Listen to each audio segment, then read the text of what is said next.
कृष्ण पृष्ठाय भूतले श्रीमते भक्ति वेदांत स्वामिनिति नामिने नमस्ते सरस्वते देवे गौरवाणी प्रचारिणे निर्विशेष शून्यवादी पाश्चात्य देशतारिणे हे कृष्ण करुणा सिंधु दीनबंधु जगत्पते गोपेश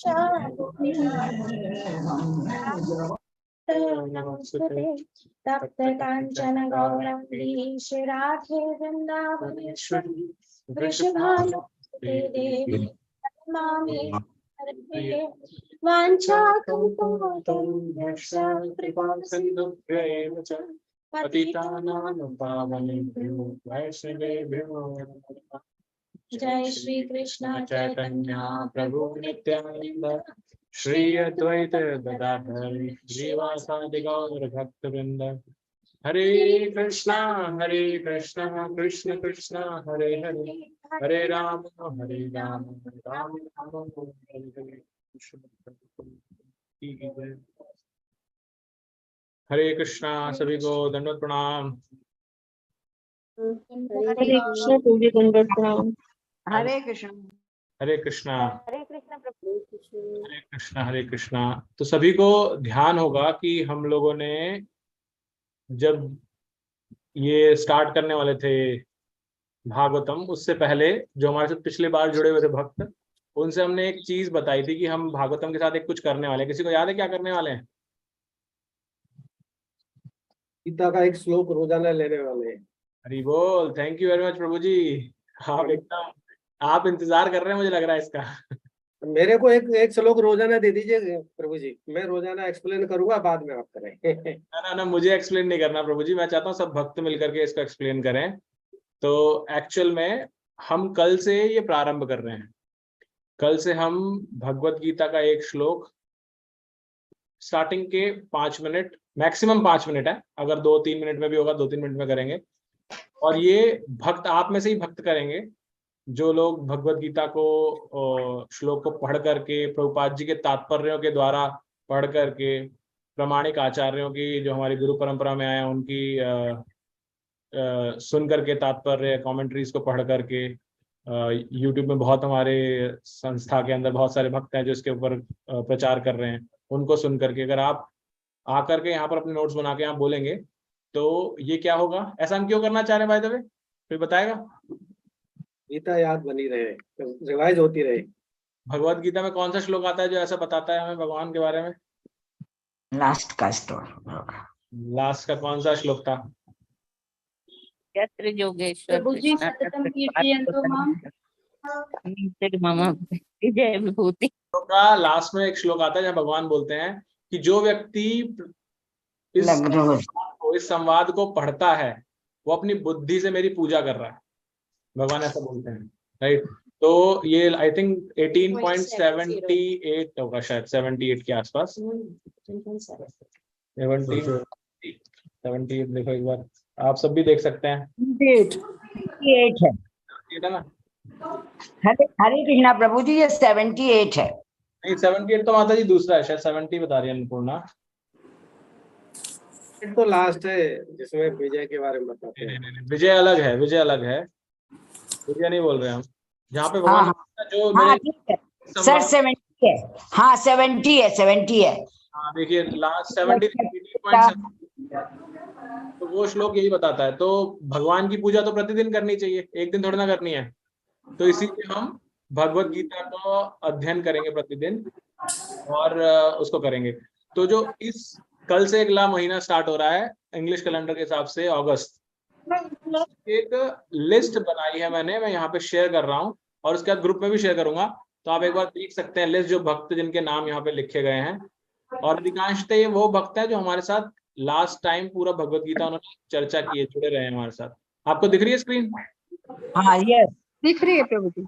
हाँ, तो यहाँ श्लोका नंबर लिखा हुआ है, यहाँ जो भक्त है उसका नाम लिखा हुआ है, किस दिन है उस दिन क्या है। तो अन्नपूर्णा से स्टार्ट होगा 1.1 से, फिर अनुपम चंपकलता माता जी 2.7 एंड देन संजय पंडित प्रभु। आप मुझे कंफर्म कीजिएगा, मैं ग्रुप पे लिस्ट डालूंगा, आप मुझे कंफर्म कीजिएगा that you are okay on these days. अगर आप चेंज चाहते तो मुझे बता दीजिएगा, तो मैं डे चेंज कर सकता हूँ, आप किसी और एक्सेप्ट कर सकता हूँ। हरे कृष्णा प्रभु जी, हरे कृष्णा प्रभु जी। यस माता जी। हाँ प्रभु जी, जो है वो नए नए लोगों को भी आप मौका दीजिए। हाँ माता जी, बिल्कुल नए लोगों को भी देंगे। पहले भगवत गीता भी बहुत भगवत गीता में 700 श्लोक हैं। हाँ यस यस, मैं भगवत गीता पढ़ती हूँ ना, इसलिए मैं बोल रही हूँ। हाँ, तो अभी ये अगस्त हरे तक कृष्णा। अगस्त की लिस्ट है सिर्फ ये। इसके बाद हम सितंबर जैसे नेक्स्ट मंथ में जाएंगे मिड में, तो हम उसकी लिस्ट भी रिलीज करेंगे, तो आपको ताकि टाइम मिल सके प्रिपरेशन का। और आप नहीं नहीं, ठीक है। मैंने एक बात कही कि नए लोगों को भी मौका मिलना चाहिए। हाँ, यस। तो जो लोग भी भगवत गीता में इंटरेस्टेड हैं पढ़ने में, हम पोल डालेंगे, आप उसमें आप ऑप्शन पे टिक कीजिएगा, तो आपका नाम भी हम लिस्ट में डालेंगे। हम फोर्सफुली नहीं चाहते, मुझे लगता था कि ये भक्त हमारे साथ थे, जुड़े हुए, लास्ट ईयर एक्टिव थे, इसलिए उनके नाम डाले हैं। अगर आप चाहते हैं, आप हो सकता है हमारे साथ जुड़े रहे हो, लेकिन या आप नए जुड़े हो और आप में इंटरेस्ट है भगवत गीता को पढ़ करके एटलीस्ट 2 मिनट 3 मिनट बोलना है यहाँ पे सबके समक्ष, तो आप अपना नाम बता सकते हैं ग्रुप में। हरे कृष्णा गुरु जी, हरे कृष्णा प्रभु जी। हरे मैं ज्ञानेंद्र चौरसिया, मैं बोलना चाहूंगी हाँ, जरूर, बोलिए माता जी। क्योंकि मैं घर में सामान्य रूप से पढ़ती हूँ हाँ गीता, माता बस हाँ, जी। ठीक है। धन्यवाद। ये आप आप मुझे व्हाट्सएप ग्रुप पे बताइएगा माता जी, वहाँ पे हम पोल डालेंगे, वहाँ पे आप टिक कीजिएगा बस, ठीक है। अच्छा जी, ठीक है प्रभु जी, ठीक है। और हम लोग तो प्रभु जी आपके जो है एस्कॉन के दूसरे ग्रुप से भी जुड़े हुए हैं। नहीं, बहुत अच्छी बात है माता जी, ऐसे जुड़े रहना चाहिए। हरे ठीक कृष्णा है। प्रभु जी। यस, हरे कृष्णा। एक्सक्यूज मी, मैं अभी जस्ट ज्वाइन की, आप कुछ बोल रहे मैं समझ नहीं पाई, मतलब माता जी रिकॉर्डिंग सुनिएगा, आप लेट है तो रिकॉर्डिंग सुनिएगा, मैं रिपीट नहीं कर रहा, ठीक है। ओके। आप रिकॉर्डिंग सुनिएगा। एक चीज मुझे याद करनी थी, जब हम कभी भी श्लोक करेंगे तो हम पहले 2 बार श्लोका रेसिटेशन, जो भी कोई ये श्लोक प्रेजेंट कर रहा है वो पहले 2 बार श्लोका रेसिटेशन करेगा, उसके बाद आगे तात्पर्य पे से जो भी इनके पॉइंट्स होंगे वो बोल सकते हैं। ये इजी होगा अगर आप जो प्रभुपाद की बुक है उसमें से तात्पर्य में से आप अपना पॉइंट्स लिख लेंगे ना, तो बहुत इजी पड़ेगा। और जो भक्त सोच रहे हैं, डर रहे हैं, थोड़ा सा भी उनको कंफर्टेबल नहीं लग रहा, वो कुछ दिन तो देखें कि सब लोग कैसे कर रहे हैं, क्योंकि हम भी सब नए हैं, हम ऐसे कोई बहुत ज्ञानी नहीं है। माता जी समझ नहीं आ रहा आप क्या कह रहे हो।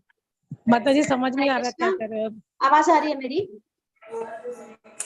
जी माता जी समझ आ रहा है, समझ में आ रहा है, आ रही है बात। कुसुमलता माता जी, आप भी लेट आए हैं शायद बीच में, इसलिए आपको समझ में नहीं आ रहा। तो जो भी कोई एक्सप्लेनेशन आप देना चाहते हैं उसमें आप लिखने के बाद, और दूसरा है यूट्यूब पे तो यूट्यूब पे बहुत कुछ है, लेकिन हमें जब भी कुछ कभी आप कैसे भी करके सर्च करेंगे ना, अपना श्लोका नंबर डालिए और उसमें रेसिटेशन डालेंगे तो रेसिटेशन भी आता है। और इस्कॉन अगर डाल देंगे ना आप, श्लोक के बाद इस्कॉन डालेंगे ना, तो जो हमारे लेक्चर्स हैं बहुत सारे, वो वहीं ऑथेंटिक लेक्चर्स मिलेंगे आपको, क्योंकि ऐसे रैंडमली डाल देंगे आपको पता नहीं लगेगा। इसलिए जब भी आप कुछ टाइप करें यूट्यूब पे तो उसमें इस्कॉन जरूर डालिएगा, नहीं तो आप कहीं तात्पर्य से कहीं और हो जाएंगे। क्योंकि हमारा ऑब्जेक्टिव है यथारूप पढ़ना, यथारूप मतलब एज इट इज, जैसे भगवान ने बताया उसी भाव में। क्योंकि प्रभुपाद जी ने बताया अपनी भगवद गीता के इंट्रोडक्शन में भी कि बहुत सारी कमेंट्रीज हैं, लेकिन उनमें से हमें नहीं पता कि कौन सी ऑथेंटिक है। बहुत लोगों ने उसको काइंड ऑफ डाइवर्ट कर दिया है, लेकिन हमें ये पता है कि प्रभुपाद जी की जो है वो ऑथेंटिक है, तो इसीलिए हम उसी के ऊपर फोकस करके चर्चा करेंगे, ठीक है। तो मैं दोबारा से एक बार पुनः रिपीट कर देता हूँ।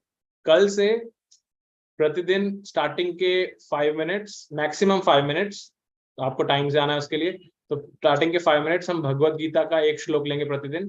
भक्तों के नाम जिनको फर्स्ट मंथ अगस्त में रहेंगे, उनके नाम इस लिस्ट में डाल दिए गए हैं। आपको मैं दोबारा दिखा रहा हूँ, ग्रुप पे भी मैं भेज दूंगा, तो आपको प्रिपेयर करना है। कल सबसे पहले दिन अन्नपूर्णा का, मुझे लगा फर्स्ट डे सरप्राइज हो सकता है किसी के लिए, तो इसलिए मैंने इसी के साथ एक्सपेरिमेंट करने की कोशिश की है कि ये तो मानी जाएगी, तो मेरे पास लिबर्टी थी। प्रभु जी मेरा क्या होगा। हाँ, और इसके अलावा आप में से जो भक्त और चाहते हैं, तो इस क्लास के बाद में एक पोल डालेंगे हम दोनों ग्रुप्स के अंदर, तो जो भक्त भी चाहते हैं भगवत गीता के श्लोक को प्रेजेंट करना, वो आप उस पोल के अंदर सेलेक्ट कीजिएगा, आपका नाम हम लिस्ट में ले लेंगे।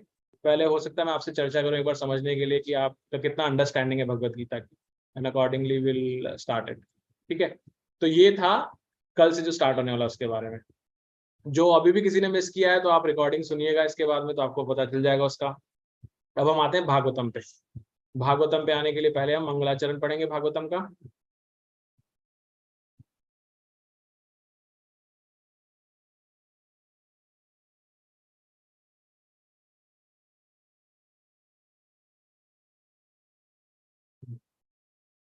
ओम नमो भगवते वासुदेवाय। ओम वासुदेवाय। ओम नमो भगवते वासुदेवाय। नारायण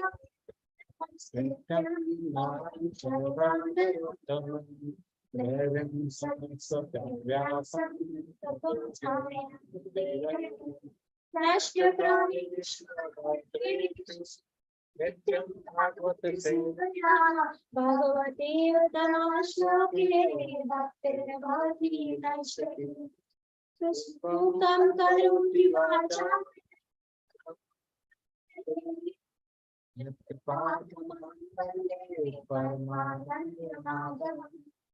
कृष्णं वासुदेवं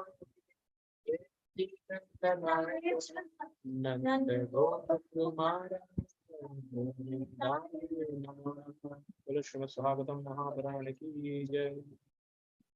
just for a quick revision, अगर कोई फर्स्ट श्लोक का रेसिटेशन करना चाहता है तो रेज योर हैंड, आप अपने हैंड्स रेज कर सकते हैं। वो ये जो आवाज बहुत कम आ रही है। आ रही है, सबको कम आ रही है आवाज? आ रही है हाँ, प्रभु सबको।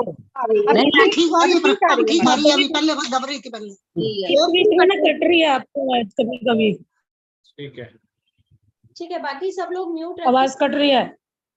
बाकी सब लोग म्यूट रखेंगे तो फिर हमारी क्लियर आएगी। और फर्स्ट श्लोक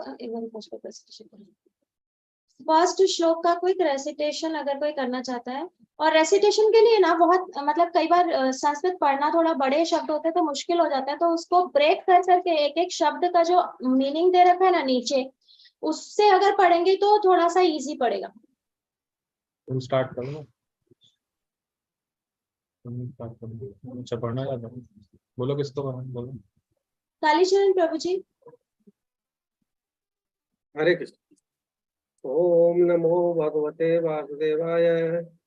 जन्माद्यस्य यतोऽन्वयादितरतश्चार्थे स्वविज्ञस्वराट् तेने ब्रह्म हृदय आदिकवये मुह्यन्ते यत्सूरय तेजो वारिदमिदां यथा विनिमयो यत्र तिसर्गो मृषा ध्याम्ना स्वेन सदा निरस्तकुहकं सत्यं परं धीमहि।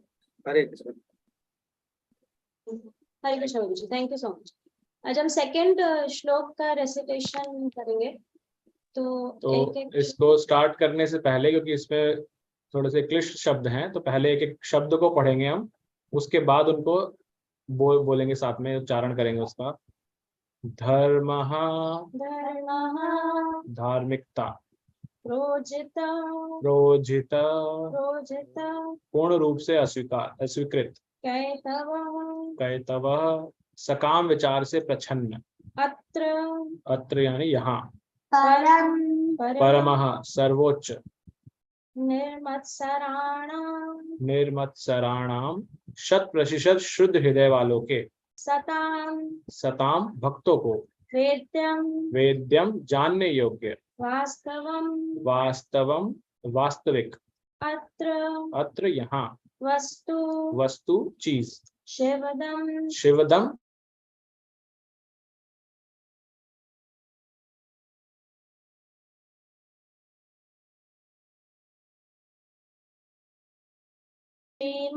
श्रीमत यानी सुंदर, भागवत पुराण में, महामुनि अर्थात व्यासदेव द्वारा, कृते, संग्रह किया गया, रचना की गई, किम अर्थात क्या है, आवश्यकता, परई यानी अन्य, ईश्वर अर्थात परमेश्वर, सद्य तुरंत, हृदय में,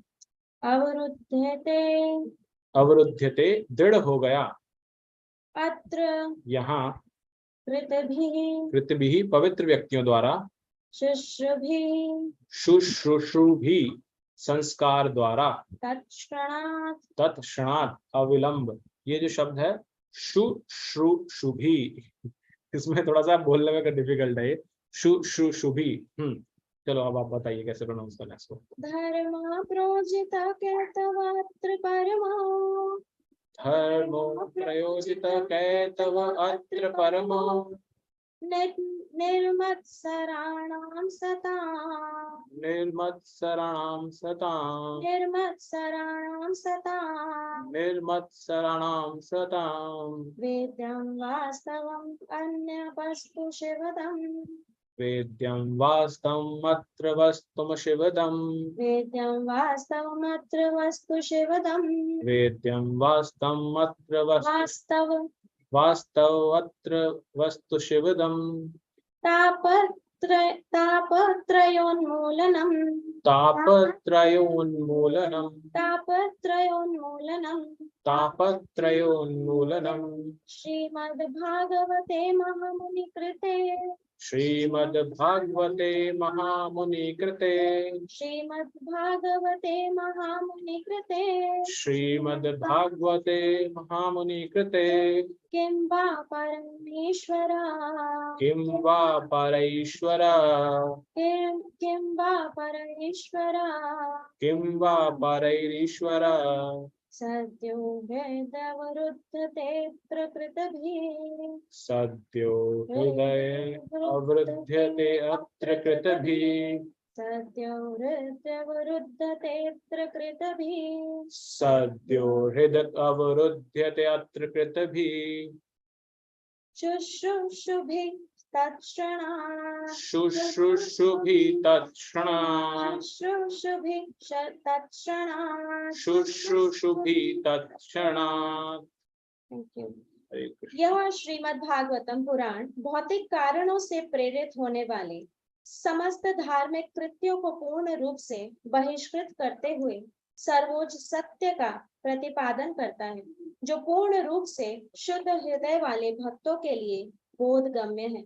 यह सर्वोच्च सत्य वास्तविकता है जो माया से पृथक होते हुए सबके कल्याण के लिए, ऐसा सत्य तीनों प्रकार सबके कल्याण के लिए है। ऐसा सत्य तीनों प्रकार के संतापों को समूल नष्ट करने वाला है।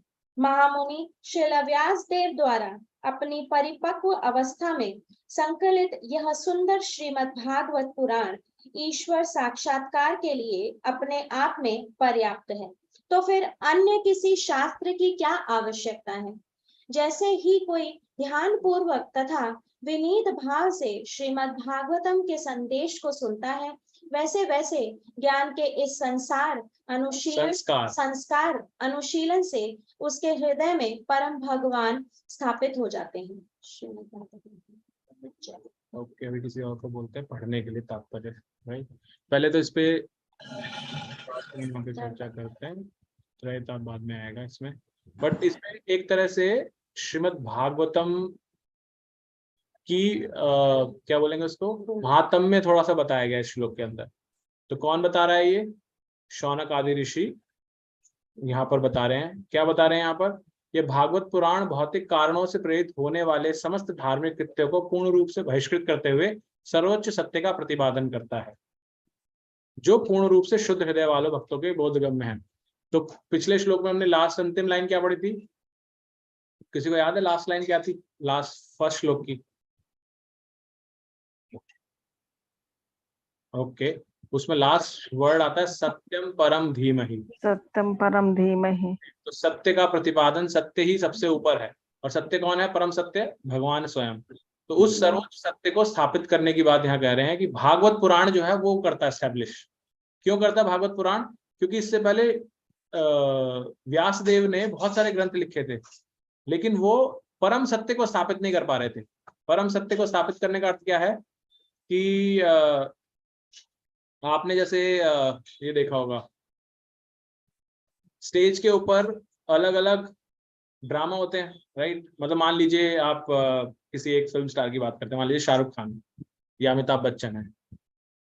तो जब वो फिल्म में एक्टिंग कर रहे होते हैं अलग अलग किरदार निभाते हैं, कहीं पर बूढ़े बन जाते हैं, कहीं पे जवान बन जाते हैं, कहीं मोटे बन जाते हैं, कहीं गांव के बन जाते हैं, कहीं साइंटिस्ट बन जाते हैं, कहीं पे बहुत बड़े प्रोफेशनल बन जाते हैं, कहीं पे नेता बन जाते हैं। तो वो सारे जो रूप हैं उनके, वो वास्तविक रूप नहीं है, राइट। लेकिन जब वो स्वयं एज इट इज उनके बारे में कोई बताता है, उनकी जीवनी के बारे में, कैसे स्ट्रगल हुआ, कैसे जीते हैं, वो सब करते हैं, तो वो उनका वास्तविकता है, राइट। इसी तरह से व्यास देव जी ने भगवान के बारे में जो बाकी ग्रंथ थे जो उन्होंने लिखे, इतने सारे वेदों में, उपनिषदों में, पुराणों में, डायरेक्ट भगवान के बारे में कहीं नहीं लिखा। तो उसको प्रतिपादित करने के लिए भगवान के बारे में इस भागवत पुराण के अंदर दिया गया है, श्रीमद् भागवत पुराण के अंदर। इसलिए ये सर्वोच्च सत्य को स्थापित करता है। अब ऐसा करने से क्या होता है, यह सर्वोच्च सत्य वास्तविकता है जो माया से पृथक होते हुए भी सबके कल्याण के लिए है।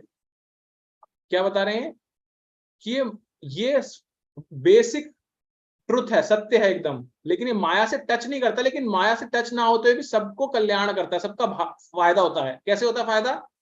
ऐसा सत्य तीनों प्रकार के संतापों को समूल नष्ट करने वाला होता है। यहाँ पे ये बता रहा है कि क्या फायदा होता है इससे।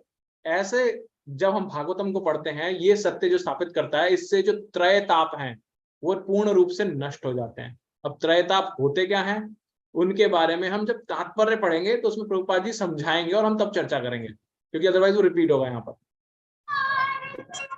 फिर आगे आता है कि व्यास देव जी ने इस ग्रंथ की रचना कब करी, जो हमने पहले भी श्लोक में पढ़ी थी। कौन सी स्टेज में आगे की थी? कौन सी स्टेज में आगे की थी?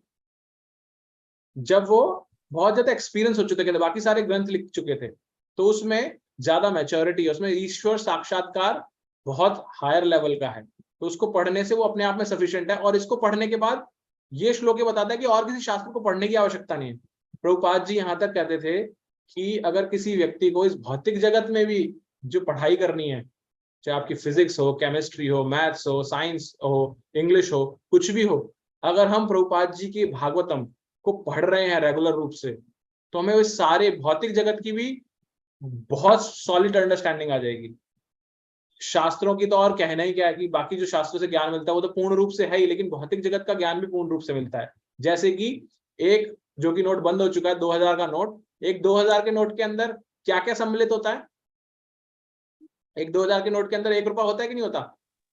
1, 2, 5, 10 सारे होते हैं, 50, 100, 200 मतलब 1 से 2000 तक सब होते हैं प्रभु जी। सब होंगे उसके अंदर, राइट। लेकिन 2000 के अंदर सब चीजें। तो इसी तरह से भागवतम पुराण के अंदर सारे शास्त्र अपने आप सम्मिलित हो जाते हैं, और वो भौतिक आध्यात्मिक जगत के शास्त्र नहीं, जीवन आपकी इस जगत के अंदर भौतिक पढ़ाई के लिए जो आवश्यक है वो सब भी सम्मिलित हो जाते हैं। तो ऐसा ये हमें बता रहा है श्लोक। उसके अलावा क्या बताते हैं? जैसे जैसे कोई ध्यानपूर्वक और विनीत भाव से भागवत के संदेश को सुनता है, वैसे वैसे ज्ञान के इस संस्कार से उसके हृदय में परमेश्वर स्थापित होते हैं। ये बहुत इंपॉर्टेंट लाइन है। सद्यो हृदय अवरुध्यते अत्र कृत भी शुश्रूषु भी तत्क्षणात्। तो ये अंतिम लाइन क्या बता रही है? हम सबके लिए बता रही है, जो आप कक्षा में आए ना सब लोग, और जो आज नहीं आ पाए हैं लेकिन आते हैं, उन सब के लिए बता रही है कि अगर हम रेगुलर रहेंगे, हमें लगेगा बहुत धीरे पढ़ रहे हैं, एक श्लोक को करने में हमें 7-8 दिन लग गए, ऐसे तो हम कहाँ जाएंगे, हमारे पास तो और भी करना है। हम सोच के आए थे भगवत गीता चलो 2 महीने में हो जाएगी, 7 महीने में होगी, लेकिन भागवतम कितने समय में होगी? इंपॉर्टेंट वो नहीं है उसको समाप्त करना, इंपॉर्टेंट है रेगुलरली ध्यान पूर्वक विनीत भाव से भागवतम का श्रवण करना। ये सबसे इंपॉर्टेंट है। क्यों? क्योंकि ऐसा करने से भगवान हमारे हृदय में स्थापित होते हैं, आपको पता भी नहीं चलेगा, लेकिन धीरे धीरे आपके अंदर भगवान के प्रति भाव और ज्यादा स्ट्रांग होते जाएंगे। जो भक्ति, किसी भक्त ने पूछा था थोड़े दिन पहले कि भक्ति कैसे आ जाएगी, इतनी आसानी से भक्ति आ जाती है क्या? मेरे को तो पता ही नहीं कैसे आएगी, लेकिन आएगी। ये मैजिकल फॉर्मूला है। आप आइए, रेगुलरली आइए, आप सिर्फ 3 महीने आइए, रेगुलरली 3 मंथ्स आइए, आपको पता चलेगा चेंज आपके अंदर ही। ये भागवतम की पोटेंसी है, पावर है। भगवत गीता में भी इतनी पावर नहीं जितनी भागवतम के अंदर पावर है, क्योंकि इसमें भगवान और उनके भक्तों की कथाएं हैं बहुत ज्यादा, और बहुत ज्यादा डिटेल में बताया गया उनके बारे में। तो फोकस ये नहीं होना चाहिए कि हमें खत्म करना है इसको, लेकिन इसको रेगुलरली श्रवण करना है। तभी तो जब व्यासदेव जी ने सारे इतने बड़े बड़े ग्रंथ लिखे और इतना सब लिखा, और उसके बाद भी उनको अंदर से सेटिस्फेक्शन नहीं आ रहा था कि मतलब मुझे सेटिस्फेक्शन नहीं आ रहा, मैंने इतना सब लिख लिया, सब कर लिया है, उसके बाद भी मुझे सेटिस्फेक्शन नहीं आ रहा, क्यों, मैं इतना विचलित क्यों हूँ। उन्होंने अपने गुरु से पूछा कि मैं इतना विचलित क्यों हूँ। तब नारद जी ने उनको बोला कि आपने क्योंकि भगवान के भक्तों का गुणगान नहीं कर, आप वो करिए। तब उसके बाद व्यासदेव जी ने भागवतम लिखा। उसके बाद उनका सब पूर्ण हुआ कि हाँ मतलब अब मैंने कुछ किया है, या उनको प्रसन्नता हुई, अंदर से सेटिस्फेक्शन हुआ। ओके, तो ये इस श्लोक को हमने ओवरव्यू ले लिया एक, जो पिछले श्लोक में शायद हम थोड़ा सा लॉस्ट हो गए थे, तो ये हमने ओवर ले लिया कि क्या बताने वाला है श्लोक, कैसे महात्म में बता रहा है भागवतम का। एक्सक्यूज मी प्रभु जी, तो भागवतम में भक्तों के बारे में बताया है कि भागवतम में कृष्ण जी के बारे में बताया है? माता जी, भागवतम में भगवान और उनके भक्त दोनों के बारे में बताया गया है, कैसे भक्त भगवान की भक्ति कर रहे हैं और कैसे भगवान आदान प्रदान जो है, आदान प्रदान कर रहे हैं, कैसे भगवान जो बोलते हैं कि हम भक्ताम प्रधान ही धीनो, मैं भक्त के आराधीन हूँ, तो कैसे हैं वो स्टेज कैसे आती है। तो इसमें इस तरह की बहुत कथाएं मिलेंगी, और एक भक्त का भाव कैसा होता है, वो भगवान के प्रति क्या भाव रखता है, वो सब आएगा इसके अंदर। तो भगवान को भक्त बहुत ज्यादा जी, धन्यवाद प्रभु, धन्यवाद प्रभु। हरे कृष्णा। हरे कृष्णा प्रभु जी। हाँ प्रभु जी, हरे कृष्णा। एक छोटी सी जिज्ञासा है इसकी, इसी श्लोक की है 1.1.2 की। इस श्लोक का दूसरा हिस्सा, हाँ बोलिए। दूसरे श्लोक का दूसरा हिस्सा है, श्रीमद् भागवते महामुनि कृते किम वा परेरीश्वर। किम मीन्स क्या, वा माने आवश्यकता है, पर माने दूसरे की, ईश्वर माने ईश्वर की। इसमें दूसरे ईश्वर की क्या आवश्यकता है। इसी संदर्भ को मैं गीता के एक श्लोक से और पढ़ता हूँ। गीता सुगीता कर्तव्य किमन्य शास्त्र संग्रह है, या स्वयं पद्मनाभस्य मुख पद्मा द्विने श्रुता। एक और पढ़ता हूँ इसी के संदर्भ में, सर्वशास्त्रमयी गीता सर्वदेवमयो हरि, सर्वतीर्थमयी गंगा सर्ववेदमयो मनु। यानी कि इसमें ये कहा गया है कि गीता अगर हम भागवत पढ़ रहे हैं तो उसमें सारे ग्रंथ शामिल हैं, ये ऐसा कहा जा रहा है इस श्लोक के अनुसार। अगर हम गीता को पढ़ते हैं तो कहते हैं कि सर्वशास्त्रमयी गीता, तो दोनों में से कौन सा पहला कौन है? प्रभु जी, जब हम एक क्लास की बुक पढ़ने जाते हैं तो आपको पढ़ने पूछा जाता है क्या पढ़े, तो सबसे पहले फाउंडेशन क्या बताई जाती है, क्या पढ़ने की चीज है। अगर आप एक सीबीएसई स्कूल में तो क्या बोला जाता है, कौन सी पुस्तक पढ़नी चाहिए हमें, सिलेबस की जो भी है, उसमें भी एनसीईआरटी वो फाउंडेशन है, उससे आप दूर कहीं नहीं जा सकते। तो एनसीईआरटी सबसे पहले बताई जाती है। अब कोई बच्चा ऐसा है जो एनसीईआरटी पढ़ लिया, उसको अभी भी जिज्ञासा है अंदर से, मैं और क्या करूं, मेरे पास और भी मैं जानना चाहता हूं इससे आगे, तो उसको क्या बताया जाएगा फिर। अगर गणित है तो उसको बताई जाएगी आरडी शर्मा पढ़ो, या और इस तरह की जो और पुस्तकें वो बताई जाएगी, हायर लेवल की बताई जाएगी, क्योंकि उसकी उत्सुकता और ज्यादा है, उसकी पिपासा ज्ञान को प्राप्त करने की और ज्यादा है, तो उसको हायर लेवल की बताई जाएगी, लेकिन वही चीज होगी लेकिन और डीप में होगी। तो ऐसा नहीं है कि आरडी शर्मा, जिसमें एग्जाम्पल ले रहा हूं यहाँ पर, वो पुस्तक में पूर्णता नहीं है या एनसीईआरटी में पूर्णता नहीं है, लेकिन यहाँ पर भागवतम के कॉन्टेक्स्ट में बताया जा रहा है कि वो इतनी पूर्ण है कि बाकी सबको और करती है, जबकि गीता भी करती है, लेकिन गीता का लेवल उस लेवल तक है जैसे एनसीईआरटी बुक का था। उसको डीप में जाना है तो भागवतम में मिलेगा, इसीलिए 700 श्लोक वर्सेस 18,000 श्लोक, तो वहां से डिफरेंस समझ में आता है। तो डेप्थ भागवतम से आती है। ठीक है प्रभु जी, हरे कृष्ण। ठीक है, हरे कृष्ण। ओके, तो आइए अब हम, ये तो हमने ओवरव्यू ले लिया, अब हम इस श्लोक के तात्पर्य में जाएंगे। तो हम कोशिश क्या किया करेंगे, क्योंकि मैंने ये नोट किया है कि भक्त बहुत सारे हैं जो भागवतम के तात्पर्यों को या पढ़ना चाहते हैं, रीडिंग करना चाहते हैं, लेकिन डेली हम थोड़ा सा ही पढ़ पाते हैं। तो कोशिश ये रहेगी कि जैसे अगर आपने आज पढ़ा तो आप नेचुरली अपनी तरफ से कोशिश कीजिए कि आप दोबारा से हैंड रेज मत कीजिए नेक्स्ट डे, क्योंकि हम और लोगों को मौका देना चाहते हैं, राइट। तो थोड़ा सा हम आपस में डिसिप्लिन ड्राइव करें कि मुझे ऐसा लगता है एक हफ्ते में एक ही बार नंबर आएगा एक भक्त का पढ़ने के लिए, अदरवाइज वो ही, क्योंकि सबसे पहले 2-4 भक्त हैं सबसे पहले हैंड रेज करते हैं, तो बाकियों के नीचे रह जाते हैं एंड वापस डेली वही 1-2 लोग पढ़ते हैं। तो you want to give chance to everyone, ठीक है। तो मे बी अभी हम स्टार्ट करते हैं रीडिंग के लिए। कुसुम कालिया माता जी, आपसे स्क्रीन दिख रही है माता जी आपको?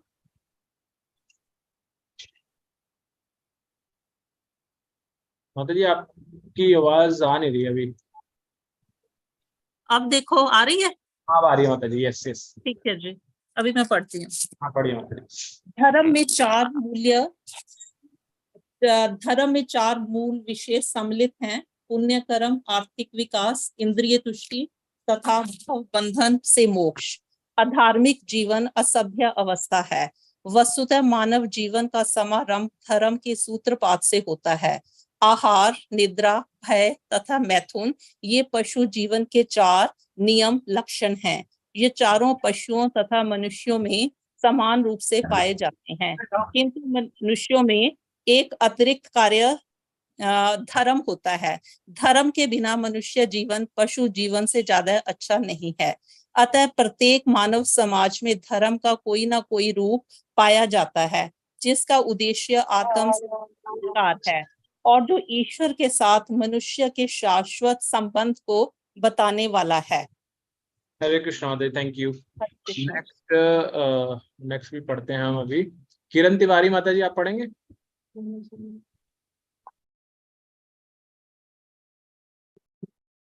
हरे कृष्णा।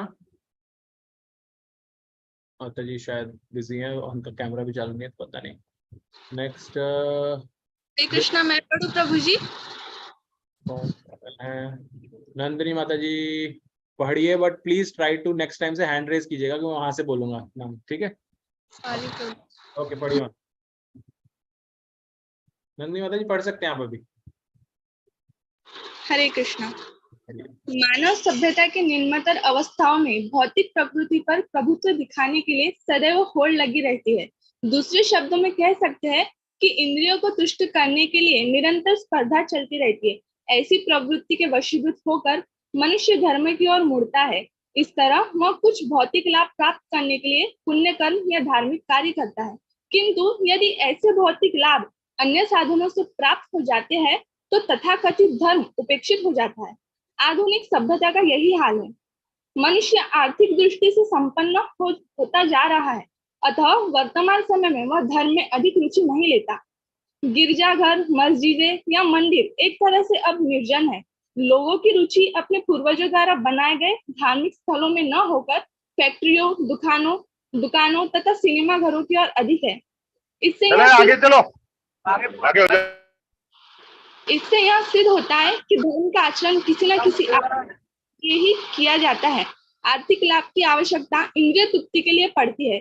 प्रायः इंद्रिय तृप्ति की खोज से उबकर मनुष्य मोक्ष की ओर मुड़ता है और परमेश्वर से तदाकार होने का प्रयत्न करता है। फलस्वरूप ये सारी दशाएं केवल इंद्रिय तृप्ति के विभिन्न प्रकार बन जाती है। हरे कृष्ण। हरे कृष्णा, धन्यवाद माता जी। ओके, तो ये दूसरा श्लोक बहुत ही फाउंडेशन से स्टार्ट होता है, जहाँ पे प्रभुपाद जी हमें बहुत बेसिक चीजें बताते हैं। जो अगर आप में से किसी भक्त ने ये प्रश्न भी किए होंगे, जिज्ञासाएं भी आती हैं, तो सबसे पहले फंडामेंटल क्वेश्चन आता है। क्या क्वेश्चन है कि एक मनुष्य और जानवर में, एक पशु में क्या समानताएं हैं? यहाँ पे चार चीजें बताई।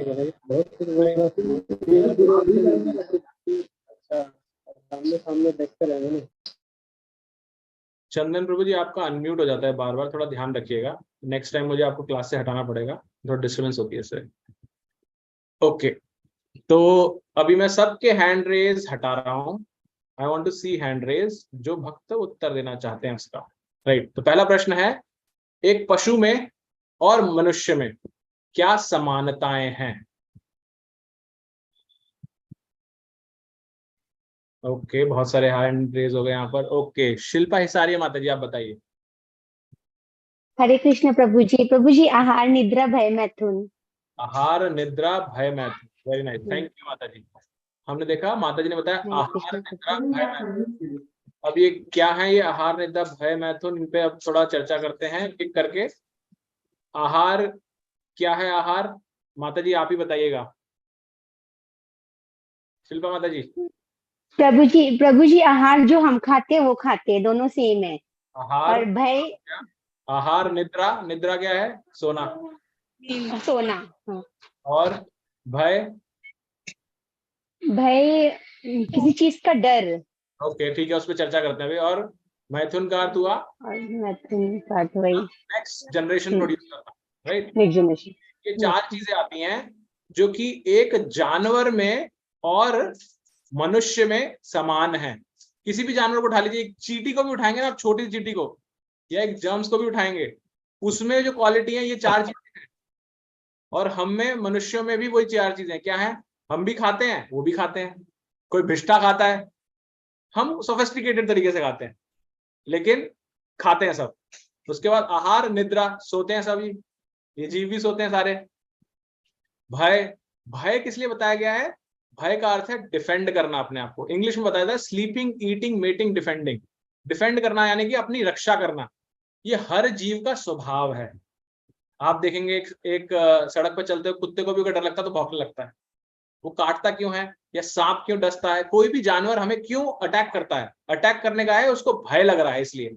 ऐसे मनुष्य भी करता है, अगर हमारी जान के ऊपर आ जाती है तो हम भी जो नहीं कर सकते ऐसे कार्य कर बैठते हैं कई बार। इवन स्मॉल इंसेक्ट्स होते हैं, मॉस्किटोज, फ्लाइज, सब के लिए भी हम ऐसे करते हैं, डिफेंड करते हैं अपने आप को। राइट, हम अपने आप को डिफेंड करते हैं उनसे बचने के लिए। हमें लगता है काट लेगा। छोटे बच्चों को देखिए, छोटे सा कुछ पत्ता भी हिल रहा होगा तो उनको लगेगा कि पता नहीं क्या है, वो भय है उनके अंदर उस चीज का। तो यही जानवर में भी होता है।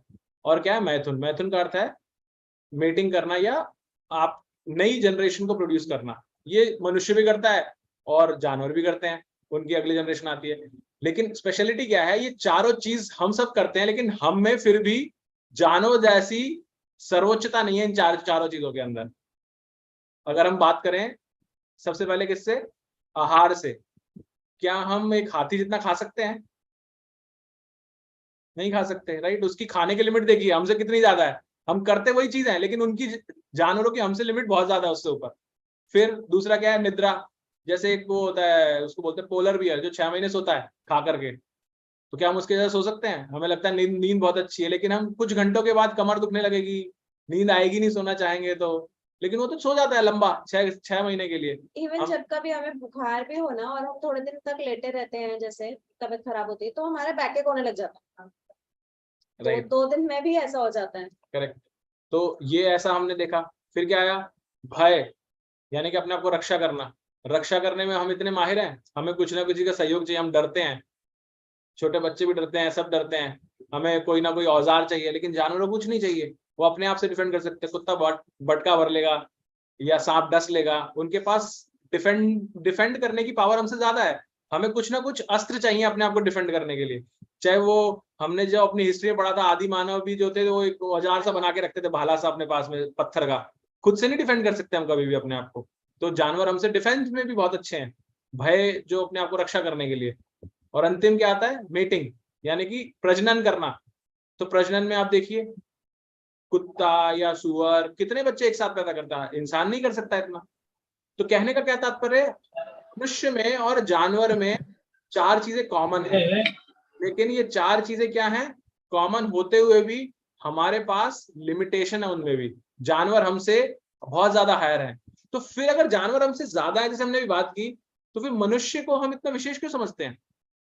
अभी आप हैंड रेस कीजिए, सिर्फ अनम्यूट मत कीजिएगा, हैंड रेस कीजिए चैट में। यहाँ पर हैंड रेस करने के लिए बोला आपको, अनम्यूट नहीं करना, हैंड रेस कीजिए।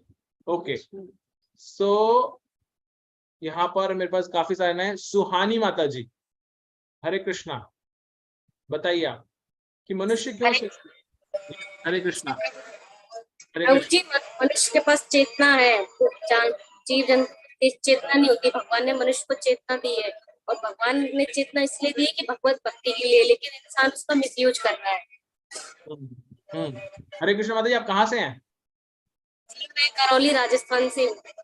अच्छा, आप अभिनव प्रभु जी के साथ में है क्या? हाँ जी, मैं अभिनव प्रभु जी की सिस्टर ही हूँ। हरी बोल, वेरी नाइस, थैंक यू माता जी। दंडवत प्रणाम। दंडवत प्रणाम। ओके, तो माता जी ने क्या बताया, चेतना ये विशेष है। कोई और कुछ बताना चाहता है क्या ऐसे मनुष्य विशेष है? मैं और किसी को चांस देता हूँ यहाँ पे जो हैंड रेज है यहाँ पर, लेकिन मैं ट्राई कर रहा हूँ जो नए लोग हैं जिनके नाम अभी तक फर्स्ट टाइम आए हैं यहाँ पर, हैंड रेज कर रहे हैं, बोलना चाहते हैं। मैं बोलूं प्रभु जी? हरे कृष्ण, मैं अपने आप माता जी बता दूंगा आपको, थोड़ा सा इंतजार कीजिए, सब्र कीजिए, क्योंकि मुझे थोड़ा बहुत लंबी लिस्ट है ना, उनमें से देखना पड़ रहा है। तो लेट मी सी, करुणा सिंधु प्रभु जी, हरे कृष्णा। हरे कृष्णा प्रभु जी, दंडवत प्रणाम। यस प्रभु जी। प्रभु जी, मानव में एक विशेषता होती है कि वो जिज्ञासा कर सकते हैं कि मैं कौन हूँ। करेक्ट, थैंक यू प्रभु जी। हरे कृष्ण। प्रभु जी ने बताया और माता जी ने बताया उससे पहले, चेतना है मनुष्य में, तो चेतना से क्या विशेषता है? चेतना की वजह से हम जिज्ञासा कर सकते हैं। ये जानवर कितना मर्जी खा सकते हो, कितना मर्जी सो सकते हो, कितना प्रजनन कर सकते हो, और कितनी उनमें ये क्या करते हैं, ये क्या करते हैं, इनमें चेतना या जिज्ञासा करने की पोटेंसी नहीं है। मैं कौन हूं, कहां से आया हूं, क्यों आया हूं, कब तक मैं भटकता रहूंगा ऐसे, कैसे मुझे शांति प्राप्त होगी, कैसे मैं सुख प्राप्त कर सकता हूं। तो ये सब जो प्रश्न है, जिज्ञासा जानवर नहीं कर सकता। जानवर की जो इंटेलिजेंस है, कई बार लोग बोलते हैं इंटेलिजेंस, तो आपको क्या लगता है इंटेलिजेंस इज द क्राइटेरिया? एक इंटेलिजेंस है या नहीं है मनुष्य में और जानवर में, है या नहीं है? मैं आप वापस से अब ज्ञानेंद्र चौरसिया माता जी से पूछता हूँ, आप बताइए माता जी, क्या मनुष्य में ही इंटेलिजेंस है, जानवरों में इंटेलिजेंस होती है नहीं होती? जानवरों में है, लेकिन केवल अपनी सुरक्षा के लिए है बस, और खाने के लिए, ढूंढने के लिए, मतलब केवल उनके शरीर के सराउंडिंग है। जबकि मनुष्यों में इतनी क्षमता है कि वो अपने सराउंडिंग, अपने चारों ओर, इवन अर्थ सराउंडिंग के लिए भी वो परोपकार कल्याण के लिए भी सोच सकता है वो। थैंक यू माता जी। तो जैसे माता जी ने बताया, इंटेलिजेंस तो जानवरों में भी है, लेकिन उनकी इंटेलिजेंस लिमिटेड है सिर्फ इन्हीं 4 चीजों के आसपास। क्या खाना है, कैसे खाना है। बिल्ली को आपने देखा होगा, जैसे दरवाजा खुलता है चुपचाप से आ जाती है, तो इंटेलिजेंस उसमें भी है ना। खाने पे निर्भर होगी या सोने पे निर्भर होगी, कहाँ मैं चुपचाप जाके सो जाऊं। कुत्ता कैसे नीचे जाके सो जाता चुपक करके, उसे पता भी नहीं, किसी को पता ना चले। डिफेंड करने की, कैसे अटैक करूं, कैसे जानवर किस तरह से अटैक करते हैं अपने शिकार के ऊपर, राइट। और प्रजनन की, तो ये सब चीजें, उनकी इंटेलिजेंस नीचे 4 चीजों के आसपास घूमेगी। लेकिन मनुष्य की इंटेलिजेंस जो है वो जिज्ञासा वाले लेवल पे है। जो चेतना हमने बात की वो वहां पर आ जाती है, जिज्ञासा कर सकता है, जो जानवर नहीं कर सकता। जानवर को भी आपने देखा होगा कि मैं कौन हूं, आत्मा क्या है, ये सब प्रश्न, ऐसे प्रश्न नहीं करेगा जानवर। लेकिन हमारे प्रश्न, जिज्ञासाएं उठती है मनुष्य के बाद। इसीलिए मनुष्य विशेष है, मनुष्य योनि विशेष है, क्योंकि हम ये सब कर सकते हैं, इसको समझ सकते हैं, आगे बढ़ना जा सकते हैं। तो प्रभुपाद जी ने स्टार्टिंग में इसके बारे में बताया कि ये 4 नियम है। और लेकिन तो इसको जो हमने यहाँ बात की जिज्ञासा करना, इसको प्रभुपाद जी ने एक शब्द के रूप में चुना, जो शब्द है यहाँ पर धर्म। और ये महाभारत का एक श्लोक है जिसमें ये बताया गया है। मुझे श्लोक नहीं आता, वो याद नहीं है। अगर किसी को आता हो तो आप हैंड रेज कीजिएगा, मैं सबके हैंड लोअर कर रहा हूँ। म्यूट रखिए बस, ठीक है, आप म्यूट रखिए, हैंड रेज कीजिए। उसमें उस श्लोक के अंदर यही बताया गया है कि मनुष्य अगर जिज्ञासा नहीं करता, धर्म का पालन नहीं करता, तो वो एक 4 पैर वाला पशु के बराबर है। क्योंकि वो 4 चीजें तो जानवर भी करता है और हम भी करते हैं। और अभी ये श्लोक कौन बताएगा, इसके लिए अभिनव बंसल प्रभु जी ने हैंड रेज किया। प्रभु जी बताइए। हरे कृष्ण प्रभु, मैंने प्रभुपाद जी की बुक्स में पढ़ा था, वो है आहार निद्रा भय मैथुनम च समानम एतत् पशुभिः नराणाम धर्मो हितेषाम अधिको विशेषो धर्मेण हीन पशुभिः समानम। हरि बोल, थैंक यू, थैंक यू। तो प्रभु जी ने हमें, अगर ये नंबर कोट कर देंगे तो भी महाभारत का है। अच्छा, महाभारत ये लिखा रहेगा प्रभुपाद जी की बहुत सारी पुस्तकों में, छोटी छोटी पुस्तकों में हमने पढ़ा था ये श्लोक। Again thank you. तो ये तो हमें ऐसे बताता है। आप कोई ग्रुप में जो भी हो, वो एटलीस्ट इसका स्क्रीनशॉट या कहीं से आपको मिलता है तो ग्रुप में डाल दीजिएगा, ताकि बाकी सबको इस श्लोक के बारे में पता चले।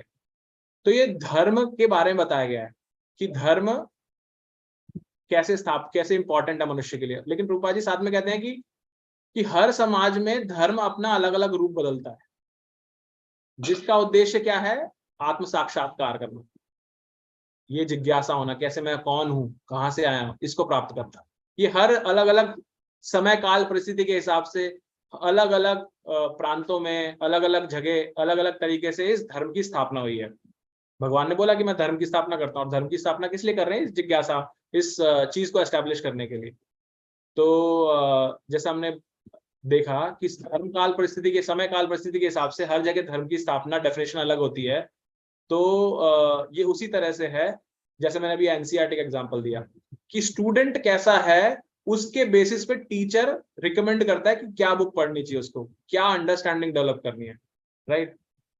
तो अगर आप समय काल देखें तो अगर आप दूसरे प्रांतों की, प्रांत बोलेंगे, क्या बोलेंगे उसको, दूसरे बिलीफ सिस्टम्स को अगर आप देखेंगे तो उनके समय, जैसे फॉर एग्जांपल अगर हम क्रिश्चियनिटी की बात करें, क्रिश्चियनिटी में कौन सा पुस्तक आई? बाइबल आई। जो बाइबल या क्रिश्चियनिटी को जो फॉलो करने वाले थे, जब हम इसका उद्गम देखते हैं, जब जीसस क्राइस्ट आए थे, उस समय क्या हुआ था? जब जीसस क्राइस्ट आए थे, जीसस क्राइस्ट जब आए थे उस समय क्या था वातावरण? किस तरह के लोग थे वहां पर? कोई बता, हैंड रेज कीजिए जस्ट जो बताना चाहता है। उस टाइम पे जब जीसस क्राइस्ट का जन्म हुआ तो वहां पर आस पड़ोस में किस तरह का वातावरण था? कैसे लोग थे? वो क्या करते थे वो लोग? मनोरमा माता जी आप बताइए। मछुआरे थे प्रभु जी। मछुआरे थे, राइट। मछुआरे यानी कि मछली पकड़ते थे सिर्फ वो, मछली पकड़ने वाले, राइट। तो ऐसा उनका उस टाइम की अंडरस्टैंडिंग थी। उन लोगों की बुद्धि क्या थी? खाने पे निर्भर थी। इसीलिए भगवान ने जब अपने संदेशवाहक को, मैसेंजर को, अपने बेटे को भेजा तो उससे क्या मैसेज दिलवाया? भगवान उसमें बाइबल में बताते प्रार्थना करने के लिए कि मेरी जो रोटी है, ब्रेड है, मैं उसे अर्न कर सकूं, मैं उसको प्राप्त कर सकूं। तो उसका फोकस रखा उस पे, क्योंकि वहां पर इंटेलिजेंस लेवल लो था उस समय काल परिस्थिति के साथ। धर्म की स्थापना क्या की? अपने पड़ोसियों से व्यवहार अच्छा करो, खाना करो, हत्या मत करो, इस तरह की बातें बताई गई उसमें। अगर आप अभी इसी कॉन्टेक्स्ट में अगर इस्लाम को देखेंगे तो इस्लाम में जब जो पैगंबर साहब आए थे, मोहम्मद साहब, उन्होंने क्या स्थापना करी उसकी? उस समय कैसे थे लोग, क्या करते थे उस समय? अगेन कोई बताना चाहे तो हैंड रेज कीजिए, बस हैंड रेज प्लीज। पुष्कर प्रभु जी आप बताइए।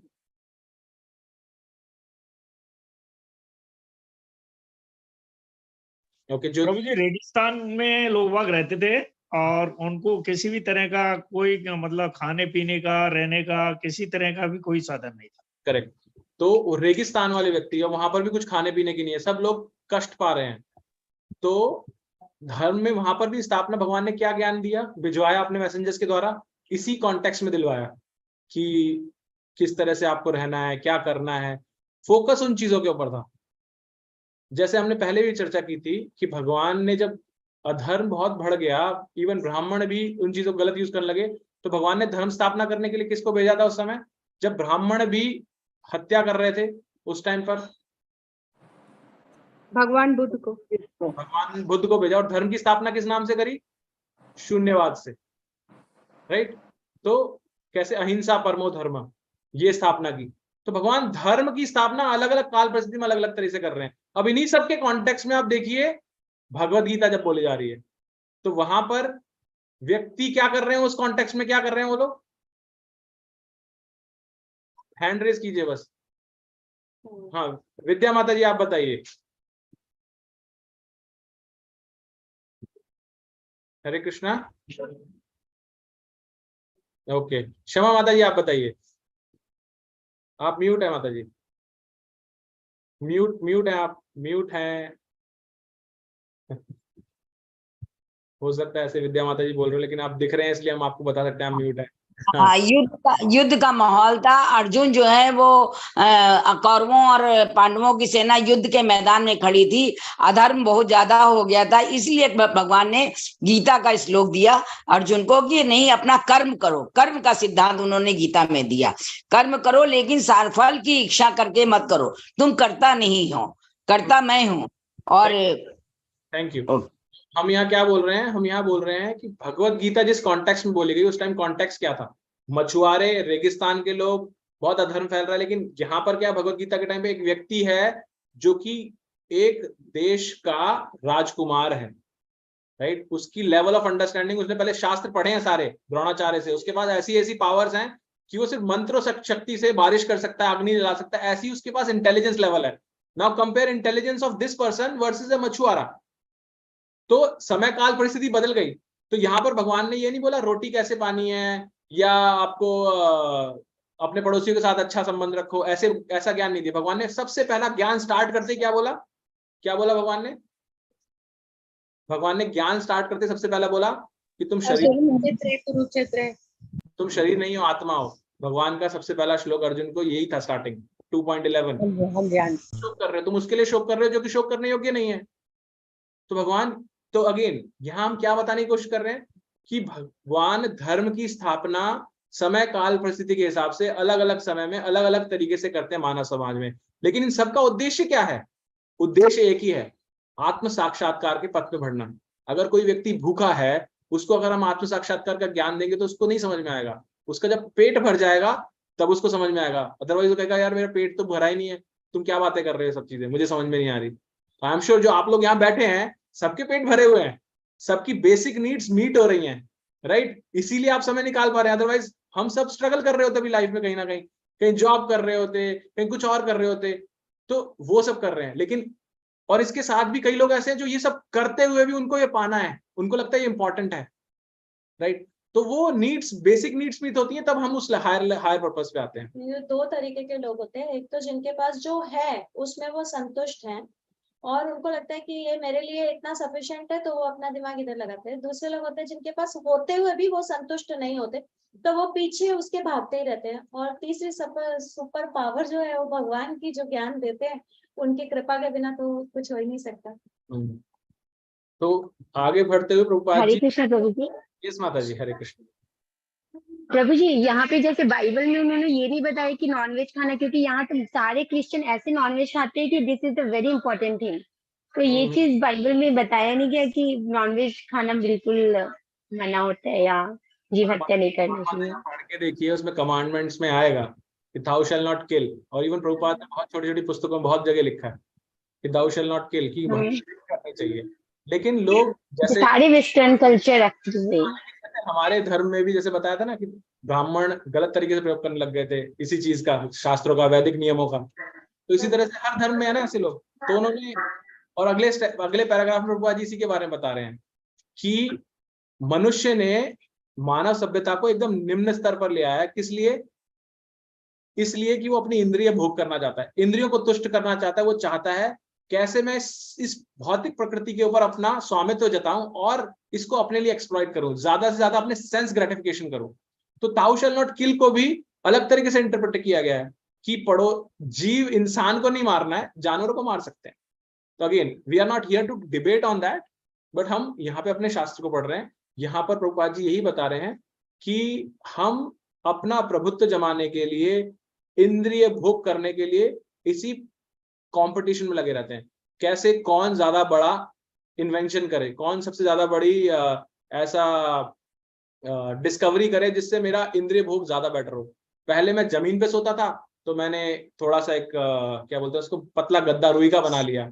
रुई का गद्दा बनाने के बाद बिस्तर बना लिया, खटिया बना ली, खटिया बनाने के बाद फोल्डिंग बना लिया, फोल्डिंग के बाद बेड बना लिया, वो भी लकड़ी का बेड बना लिया। फिर गद्दे भी मेरे बदलते जा रहे हैं, स्प्रिंग वाले गद्दे जिसमें बहुत कंफर्ट आएगा, ऐसा गद्दा जो मेरी बैकबोन को पूरा सहारा देगा, दर्द नहीं होगा कमर में।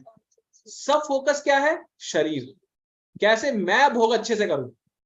ये तो मैंने सिर्फ एक एग्जांपल लिया है, आप किसी भी और चीज का भी एग्जांपल लेंगे उसमें आपको यही मिलेगा कि जो भी तरक्की हो रही है, डेवलपमेंट हो रहा है, हम आज की तारीख में सैटेलाइट भेज रहे हैं चंद्र के ऊपर, चंद्रयान भेजा गया ना अभी थोड़े दिन पहले, उसका फोकस क्या है? क्या ये प्राप्त करना है कि क्या आत्मा का अस्तित्व क्या है, कैसे आत्मा के बारे में समय, पुनर्जन्म के बारे में? नहीं, ये कहीं भी फोकस नहीं है। हमारा फोकस क्या है? सिर्फ और सिर्फ हमें ज्यादा पता चले, वेदर के बारे में पता चले, कैसे और बेटर अंडरस्टैंडिंग आए। कैसे अंडरस्टैंडिंग आए कि ये रिसोर्सेज, जो प्रकृति के रिसोर्सेज हैं, चाहे वो अग्नि हो, चाहे जल हो, चाहे भूमि हो, जो उपजाऊ भूमि हो, इसकी खोज कर रहे हैं हम यहाँ पे संतुष्ट नहीं है। तो एट द एंड फोकस सिर्फ वही है। प्रभुपाद जी ये बता रहे हैं कि और जो लोग धर्म की बात भी करते हैं, आपको लगेगा बहुत धार्मिक व्यक्ति है, लेकिन उसके पीछे उसका कोई ना कोई आर्थिक दृष्टिकोण है ही जुड़ा हुआ। अधिकांशतः लोग उस एंगल से ही धर्म की बात करते हैं। अगर उनके संसाधन प्राप्त हो रहे हैं, उनको आर्थिक दृष्टि से पूरी संपन्नता मिल रही है, तो धर्म की अपेक्षा हो जाएगी। उसके लिए प्रभुपाद जी ने बहुत सिंपल सा एग्जांपल दिया कि अगर आप सेटिस्फाइड हैं तो आप अपने आप से प्रश्न कीजिए, आप महीने में या हफ्ते में कितनी बार मंदिर जाते हैं? अगर आप क्रिश्चियन हैं तो आप कितनी बार गिरजाघर जाते हैं? आप कितनी बार मस्जिद जाते हैं? कोई नहीं जाता, खाली पड़ रहे थे मंदिर। और अगर आप जाते भी हैं तो किस उद्देश्य से जा रहे हैं वहां पर?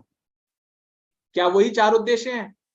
स्लीपिंग, ईटिंग, वेटिंग, डिफेंडिंग, कि वहां प्रसाद मिलेगा, प्रसाद खाते हैं वहां जाकर के, या बहुत अच्छा कीर्तन मिलेगा, वो भी खाना ही है, हमारे इंद्र कानों के लिए भोजन है वो। क्या वो उद्देश्य है? या भगवान को जाके कृतज्ञता अर्पित करनी है? ऑल्दो भगवान तो इतने दयालु हैं कि हम जाते अपने एंजॉयमेंट के, लेकिन भगवान उसको भी कंसिडर कर लेता है।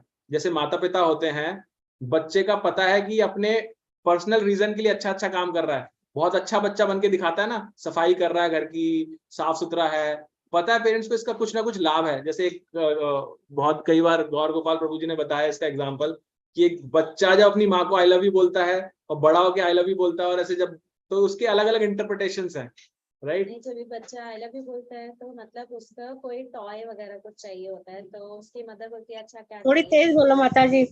हरे कृष्णा। तो जब बच्चा छोटा होता है तो वो अपनी मदर को बोलता है आई लव यू, तो उसकी मम्मी समझ जाती है कि उसको कोई टॉय कुछ चाहिए। जब भी थोड़ा जवानी में आता है, यंग एज में आता है, तो बोलते हैं आई लव यू, तो मतलब बोलते हैं अच्छा कौन सी लड़की है बता दे। तब थोड़ा और बड़ा होता है, जब थोड़ा एल्डरली एज में आता है तो बोलता है आई लव यू, तो बोलती है मैं मेरी प्रॉपर्टी नहीं दूंगी। तो ऐसे करके प्रभु जी का बहुत अच्छा लेक्चर है, तो उसमें प्रभु जी बहुत अच्छे तरीके से बताते हैं। तो ये different different stage of life है जिसमें मीनिंग चेंज हो जाता है, वर्ड सेम रहते हैं। तो लेकिन भगवान क्या है, ये तो मदर भी एक्सेप्ट करती है। भगवान क्या कहते हैं, आप किस भी उद्देश्य जा रहे हैं, प्रसाद के लिए जा रहे हैं क्योंकि आपको भोजन अच्छा लगता है, वहां पे प्रसाद अच्छा लगता है खाने में, या आपको वहां पे कीर्तन बहुत अच्छा लगता है, एक बहुत अच्छी फीलिंग आती है, आप भगवान के प्रति कृतज्ञता नहीं दिखा रहे, लेकिन भगवान कहते हैं तू चल मेरे घर पे तो आया, मेरे नजदीक तो आया, मैं एक्सेप्ट कर लूंगा तेरा सब चीजें। जैसे हम बच्चे का एक्सेप्ट कर लेते हैं जानते हुए भी कि उसका उद्देश्य कुछ और है, प्रॉपर उद्देश्य ये नहीं है। तो इस तरह से, तो ये प्रभुपाद जी हमें समझा रहे हैं यहाँ पर। प्रभुपाद जी बताते हैं कि हम कितना ज्यादा उत्सुक है कि हमारे जो पूर्वजों ने मंदिर बनाए हैं, धर्मस्थल बनाए हैं, हम उनके बारे में जाने, उनके बारे में समझे, उनको संजोएं, यानी या हम वो ना करके फैक्ट्रियां, दुकानों और सिनेमा घरों में ज्यादा टाइम स्पेंड कर रहे हैं, हमारा फोकस वो है। तो इन शॉर्ट हमारा सिर्फ और सिर्फ जो कुछ भी धर्म के पीछे आडंबर है वो है अपने इंद्रिय तृप्ति को प्राप्त करना। लेकिन प्रभुपाद जी अंत में इसी पैराग्राफ के एंड में बताते हैं, जब हम इंद्रिय तृप्ति करते रहते हैं, एक समय आता है जब हम ऊब जाते हैं। Again that does not mean कि लगे रहो इंद्रिय तृप्ति में कि कभी आएगा ऐसा, लेकिन वो भगवान की कृपा से होता है कि हम ऊबने जब लगते हैं उस समय हम ये ढूंढने लगते हैं मोक्ष कि क्या है। जो स्टार्टिंग में सबसे पहले बताया था ना, 4 मूल विषय हैं धर्म के, क्या बताया था? पुण्य कर्म, विकास, आर्थिक विकास, इंद्रिय तुष्टि और भवबंधन से मोक्ष। तो प्रभुपाद जी ने इन्हीं 4 चीजों को समझाया है। सॉरी मैं बीच में रहूंगी, क्योंकि अगर क्या होता है कई बार ये ऐसा होता है कि एक बोल में एक रसगुल्ले का बोल है, ठीक है, हमें रसगुल्ला बहुत पसंद है, हमने 1 खाया, 2 खाए, 3 खाए, एक स्टेज ऐसे आ जाती है उससे ऊब जाते हैं और उसको देखना भी नहीं चाहते। तब हम सोचते हैं अरे इसके अलावा भी तो कुछ होगा ना घर में, कुछ और ढूंढते हैं। यही चीज है, हम इंद्रिय तृप्ति करते रहते और हम पक जाते हैं, जब हम बिल्कुल हताश हो जाते हैं, थक जाते हैं कि हमें तो प्रसन्नता अंदर से, हमें हैप्पीनेस, हमें सेटिस्फेक्शन मिल ही नहीं रहा, तभी क्या करें? तब हमारा दिमाग चलता है और ऑफ कोर्स भगवान की कृपा होती है तभी होता है। उस मूवमेंट पे अगेन एक भक्त का आपके जीवन में होना बहुत आवश्यक है। अगर आप उस टाइम पर, उस मूवमेंट पे जब आप उबे हैं, अगर उस टाइम वो नहीं मिला ना, तो इंद्रिय भोग ऐसा होता है, इसको भगवत गीता बताती है, अग्नि की तरह होता है कि आप जितना भोग करते हैं ये अग्नि और ज्यादा घी की तरह काम करती है। तो एक मूवमेंट आता है, वो मोमेंटरी सिर्फ, अगर आपने उसको मिस कर दिया तो वापस से करेंगे। आप उस टाइम रसगुल्ले से उब गए हैं, लेकिन अगर आपने एक दिन छोड़ दिया तो दूसरे दिन आप फिर से खाएंगे वही, चाहे आपको पता मीठा अलाउड नहीं है। उस मूवमेंट में उबरते टाइम पे अगर आपको रियलाइजेशन बताने वाला, इसलिए एसोसिएशन बहुत इंपॉर्टेंट बताई जाती है कि भक्तों का संग होना बहुत आवश्यक है, राइट। तो हम यहाँ पर रुकेंगे। अब किसी का कोई जिज्ञासा है, हम 2 जिज्ञासाएं लेंगे सिर्फ आज, बाकी आप ग्रुप पे डाल सकते हैं, हम वहां पर उससे लिस्ट बना करके एक साथ एक दिन सिर्फ जिज्ञासाओं पे चर्चा करेंगे। फिर किसी की है कोई जिज्ञासा, कुछ ऐड करना चाहता है कुछ इस टॉपिक से रिलेटेड? ही हाँ,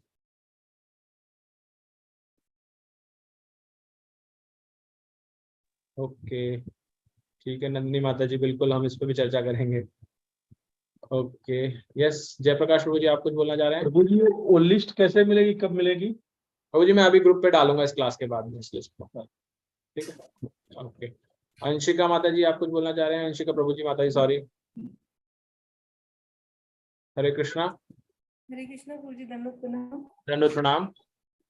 प्रभु जी मुझे आपकी आवाज बहुत धीरे आ रही है। जैसे नॉनवेज पर हम मुझे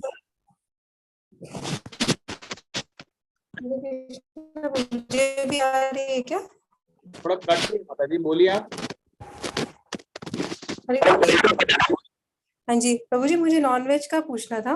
जैसे हम पुरी गए थे तो हमने देखा कि मंदिर के पीछे ही बिल्कुल ना वहीं पे फिश मिल रही थी और वहां पे लोग बहुत आराम से खाते भी हैं, लेकिन हमारे लिए तो ये अलग गलत है। तो वो तो धाम में रह के मछली खा रहे हैं, तो उनकी स्वीकृति उन्हें मिलेगी क्या? मतलब वो गलत नहीं है वो, और वो बिल्कुल मंदिर के पास है। बिल्कुल तो गलत उस है। चीज तो देखिए उनको धाम में वास मिला क्योंकि उन्होंने पहले अच्छे सुकृति कर जैसे कर्म किए थे अच्छे। अब उसके हाँ बाद जी। में एंड अगेन ऐसा बताया जाता है, शास्त्र से बताते हैं, धामवासी जो होते हैं ना उनका भगवान के साथ संबंध भी बहुत अलग होता है। उनसे हम कंपैरिजन करके कुछ पैरेलल्स ड्रॉ नहीं कर सकते, अदरवाइज हम बहुत बड़ा वैष्णव अपराध भी कर सकते हैं। उनके प्रति लेकिन वैष्णव अपराध कर सकते हैं। तो हमारी क्या अंडरस्टैंडिंग होनी चाहिए, ठीक है वो कर रहे हैं, बट हमारे शास्त्र हमें क्या बता रहे हैं, भगवान ने हमें क्या बताया भगवत गीता में? भगवान ने कहीं बोला है कि मछली खाओ या और कुछ खाओ? नहीं बताया भगवान ने ऐसा। तो हम भगवान से प्रार्थना करें उनके लिए भी ऐसा भाव ला करके कि भगवान ये तो आपके धाम में है, इनको भी आप सद्बुद्धि दीजिए ताकि ये आपने जो बोला है हमें करने के लिए ये भी वही करें। ऐसा भाव लाइए। ऐसा कभी नहीं कि वो खा रहे हैं तो अच्छा इसका मतलब मुझे भी अलाउड है, मैं भी खा सकता हूँ। नहीं, वो गलत इंटरप्रिटेशन। मुझे खाना नहीं है। अरे बस मैं, ये था कि मैं आपके प्रश्न से बाकी सबके लिए भी इन जनरल एग्जाम बता रहा हूँ कि हमें कभी भी, हमारे शास्त्र बताते हैं अनुकरण और अनुसरण दो शब्द हैं। अनुकरण होता है किसी की कॉपी करना और अनुसरण है जो बताया गया है उसको फॉलो करना। तो हमें ये बताया गया है, शास्त्र बताते हैं, हमारे आचार्य बताते हैं, हमें अनुकरण कभी नहीं करना, इवन भगवान का भी अनुकरण नहीं करना, हमें अनुसरण करना, भगवान बता क्या रहे हैं हमें करने के लिए, राइट। और दूसरा ये जब हम धाम में जाते हैं तो हमें बहुत ज्यादा ये देखना चाहिए, क्योंकि हम तो लायक ही नहीं है कि भगवान हमें धामवास दिया है। तो हम क्योंकि धाम जा रहे हैं, भगवान इतना काबिल बना रहे हैं हमें, तो हमें धाम अपराध से बचना चाहिए। तो वो धाम अपराध क्या, अगर हम वहां पर रहने वाले, जैसे हम वृंदावन जाते हैं, ब्रजवासी होते हैं, बहुत सारे ऐसे चीजें होती हैं, हम देख करके ऐसे कहते हैं अरे ये कैसे ब्रजवासी है, ऐसी भावना लाना भी वह ये धाम अपराध में आता है। तो हमें हीन भावना से नहीं देखना चाहिए धामवासियों को। उनका उनका स्तर बहुत ऊंचा है हमसे, क्योंकि उनको धामवास मिला है। हम तो प्रार्थना करते हैं कि हमें धामवास मिले, और धाम में रहते हुए अपराध भी बहुत होते हैं, तो इस चीज से बहुत बचना चाहिए। तो बस जैसा प्रभु जी ने बताया कि हमें जस्ट प्रे कर सकते हैं उनके लिए, क्योंकि वो हमारी दृष्टि से गलत है, वो अपने कौन से कर्मों का फल भोग रहे हैं वो उनके साथ है। एक बार मुझे याद है, हम लोग गोवर्धन परिक्रमा के लिए गए थे। तो गोवर्धन परिक्रमा हम कैसे अंदर से परिक्रमा कर रहे थे, ऑल्दो हमें अलाउड नहीं होता, लेकिन हम अपने शिष्य गुरु के साथ में गए थे, तो अंदर से कर रहे थे। और एक स्टेज ऐसी आती है जहां से अंदर गोवर्धन बहुत पास आ जाते, तो उन पर चल के नहीं जा सकते, इसलिए बाहर हो जाते हैं थोड़े टाइम के लिए।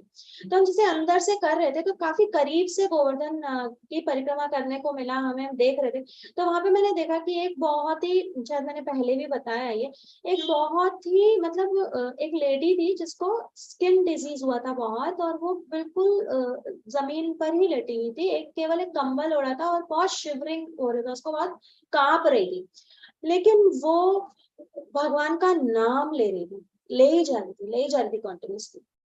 मुझे लगा ये मतलब कैसे यहाँ पर, मतलब धाम में होते हुए, मेरे थॉट आई धाम में होते हुए को उसको इतना कष्ट हो रहा है। फिर आगे बढ़े तो एक जेंट्स मेल, वो भी बिल्कुल इसी हालत में, बिल्कुल उनको पूरा स्किन डिजीज हो रहा था, मक्खियां बैठ रही थी और उन्होंने कंबल ले रखा था, लेकिन वो फिर भी भगवान का नाम ले रहे थे। तो मेरे को उनको देख के रियलाइजेशन आई कि मतलब वो इतने कष्ट में होते हुए भी भगवान का नाम ले रहे, तो उनका कितना ऊंचा लेवल है। हमें अगर आज की तारीख में एक जरा सा जुकाम भी होता है ना, तो हमारा सारा ध्यान हमारे नाक पे, हमारे सर पे ही चला जाता है, हम कुछ नहीं कर पाते। तो ये चीजें धाम वासियों की नहीं बहुत वो है, इसलिए धाम अपराध से हमेशा बचना चाहिए।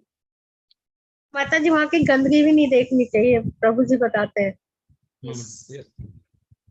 ओके, हरे कृष्णा। हरे कृष्णा। यस माता जी। हरे कृष्णा। प्रभु जी भी ये जो ये पॉइंट है ना, तो प्रभुपाद जी के शिष्य थे जो वृंदावन आ चुके थे, विदेशी शिष्य थे जो फॉरेन में रहते थे। तो एक शिष्य ने पॉइंट आउट किया कि प्रभुपाद जैसे यहाँ गंदगी बहुत है और तरह तरह के पशु भी बहुत गंदगी फैलाते, तो प्रभुपाद ने उन्हें स्ट्रिक्ट शब्दों में ये कहा था कि आप जो भी यहाँ दिखाई दे रहा है, जो अस्वच्छ भी लगता हो आपको, लेकिन उस समय आपकी दृष्टि पवित्र रखनी चाहिए, क्योंकि धाम में किया हुआ छोटा सा भी अपराध बहुत बड़ा हो जाता है और वो भगवान को मीन्स भगवान से हमें दूर कर देता है। तो उनका जीवन शुद्ध और पवित्र था, इसीलिए उनको धामवास मिला। तो आप धाम में आकर ये चीजें नहीं, सिर्फ भगवान के बारे में भागवत, जो व्यक्ति भागवत है उनसे श्रवण करना, यानी आचार्य से सुनना धाम में, ये पहली चीज किया कीजिए। हरे कृष्ण। थैंक यू माता जी। हरे कृष्णा। तो आइए, क्लास ऑलरेडी 10 मिनट्स ऊपर हो चुकी है। तो जो भक्तों की जिज्ञासाएं आप ग्रुप में डालिए प्लीज। तो ग्रुप में डालेंगे तो हम उनकी लिस्ट बना के जब एक बार इकट्ठी हो जाती है तो हम एक साथ ही लेंगे, क्योंकि आज हमने कक्षा ली है, आपके मन में प्रश्न उठेगा, उसको छोड़ेंगे बाद में पूछूंगा तो वो जैसे अन्नपूर्णा ने एक बार बताया था वो रह जाएगा। तो इसलिए बेटर है आप ग्रुप पे ऑडियो रिकॉर्ड करके भेज दीजिए, हम वहां से भी ले लेंगे आपके प्रश्नों को। तो अगर आपको लिखने में दिक्कत है तो ऑडियो कर लीजिए, आप पेपर पे लिख के फोटो खींच के भेज सकते हैं, कई भक्त ऐसे भी करते हैं। तो जैसे आपको सुविधा हो, जिज्ञासाओं को दबाइए मत, आप शेयर कीजिए। हम एक सेशन सिर्फ जिज्ञासाओं के ऊपर लेंगे उसके बाद, ठीक है। तो आइए हरे कृष्ण महामंत्र वैष्णव प्रणाम मंत्र बोल के कॉल समाप्त करेंगे। हरे कृष्णा कृष्णा कृष्णा कृष्णा हरे हरे, हरे राम हरे राम, हरे राम हरे राम, राम राम हरे हरे। कल्पतरुभ्यश्च कृपा सिन्धुभ्यः च पतितानां पावनेभ्यो वैष्णवेभ्यो नमो नमः। श्री राधा माधव की जय, पुराण की जय। कल सभी 7 o'clock आइएगा, क्योंकि कल से भगवत गीता का एक एक श्लोक जो हमें करना है वो स्टार्ट होगा। तो एक रिमाइंडर